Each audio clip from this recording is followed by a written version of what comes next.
Jodak achiel gi jowuoth matiyo gi apaya mowuok Nairobi kocha Mombasa mane kar dak Mlolongo owuok oko ka romgi ka kwedo rochni e yore wuoth ewi daraja manolos ne jowuoth magiwacho ni nyaka sani joriemb boda koro loko yorgi. Jowuoth mahinyo tiyo gi daraja no mathoth gi odak gi ng'ol yango ni joriemb boda osebedo ka thiro wuodhgi gino maketo ngimagi kama rach.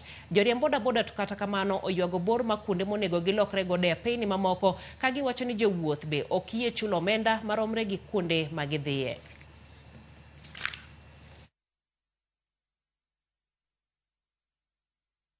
Kuna tofauti ya bridge na flyover. Whereby flyover inatumika na mota kama gari ama kitu inaendeshwa kwa mafuta. Ilihali footbridge inatumika kwa watu wawili. Watu wenye wanatembea kama wako able, yani wale wako normal. Na kuna wale watu wenye wako disabled, walemavu. It has become like a total menace, especially during peak hours.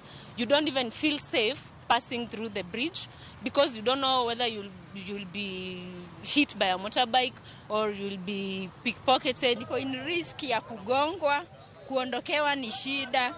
Unapata wanakimbia ni kama pia wako kwa Mombasa Road Highway. Unapata hiyo ramp kuitumia ni challenge kabisa kwa mlemavu. The persons with disability. Basically the section without the stairs is basically made for such people. They cannot use that section because of the frequency of the motorists within that region.